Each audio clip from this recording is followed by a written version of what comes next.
Small and Medium Enterprises Development Agency of Nigeria says Nigerian businesses struggle to compete and usually fail after 5 years.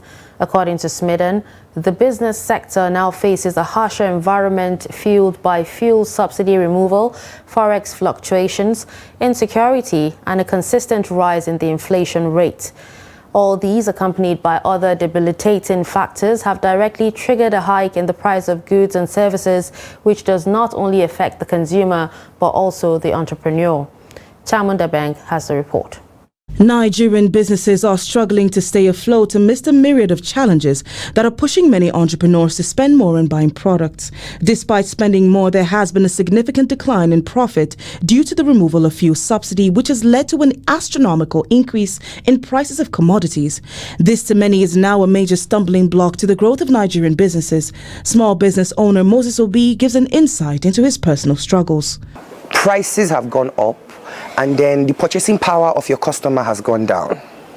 So somebody that back in the days be able to come out and maybe order 2 fish and 3 chicken, now if they even order 1 chicken, you'll be grateful.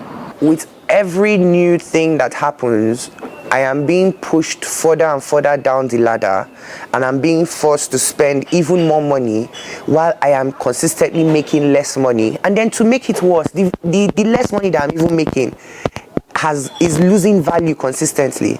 Though businesses have adjusted their prices to fit today's economic realities, the fact remains that the salary of the average Nigerian remains the same while the cost of living is on a constant hike. This means that even with a price adjustment, the diminishing purchasing power of their consumer base does little to keep the businesses running. As we are right now, we've had to close down our branch and have moved to delivering from home and cooking from home.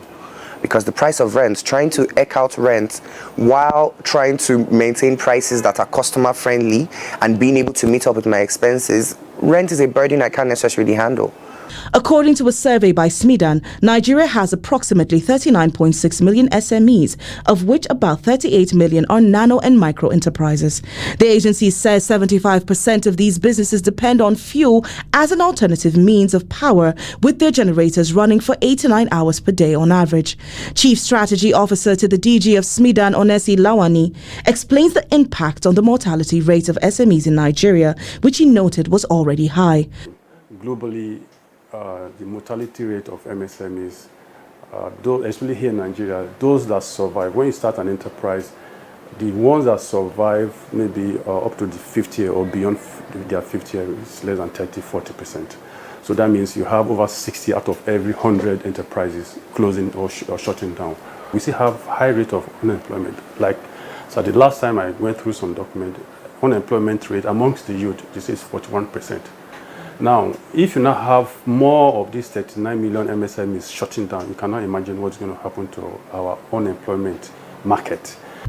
Smedan says it is currently holding discussions with other stakeholders to develop intervention plans for SMEs that will prevent a figure drop in the 39 million SMEs present in the country, as it emphasizes the need for SMEs to thrive since they contribute 48% of Nigeria's GDP and is responsible for over 85% of employment in the country.